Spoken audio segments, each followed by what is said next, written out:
I'm with Kane Astin, long-term Mini Miglia driver and former champion. Indeed. And your season's going quite well so far. Yeah, it's not going too bad. Yesterday qualifying, unfortunately, my beautiful number one engine, which is sitting over there, had a few problems, so we've had to put the spare in, and it's gone better than expected. We haven't run it for 3 years, and I was really pleased with the race. I don't think I could have gone any quicker. Had a slight oil leak, which affected the handling of the car, but yeah, really happy. Is it normal to have more than one engine then? Years ago when I first started, no, I only ever had one engine, and then I had a second built, and then you just never use it. You tend not to use it, and obviously now I've had to use it, but thankfully, because that definitely, well, I'm sure Tommy would have fixed it if needed, but yeah, I think quite a few of the top guys have spare engines, and I think it's important to have one in the back, but the problem is you never want to.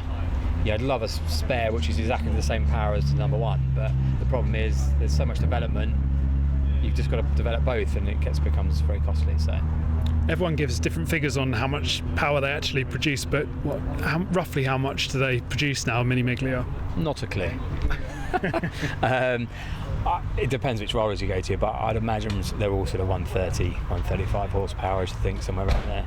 So it's not bad at all for a pushrod engine designed like 70 odd years ago. Yeah, I mean they're immense, aren't they? I mean they're obviously on the limit as well. The handling of them are immense, the tyres are immense, and the field this year is immense. I mean there's some class drivers out there, and it's so nice to the likes of End have to come back out today. Nick Padmore, just mega.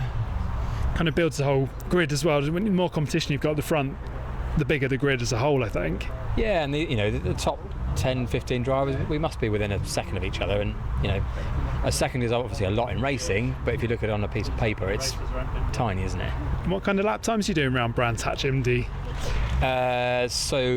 Qualifying pace today was 53.9, which is very, very quick. I think race pace today was probably 54, middle 54s, and I did a high 54s. So just as a reference point, I mean that's quite fast, isn't it, for a Mini? You're up there with Caterham's kind of real lightweight race cars at that point. Yeah, I mean I don't know what the average speed is around here, but I think around you look at Thruxton, for instance, I think we average around there something like 94 miles an hour, is it something like that? It's incredible. And the touring cars are something like 114 or something. Yeah, they're just incredible cars. I've loved them, since I joined in 2006. I think it's just been such a great club.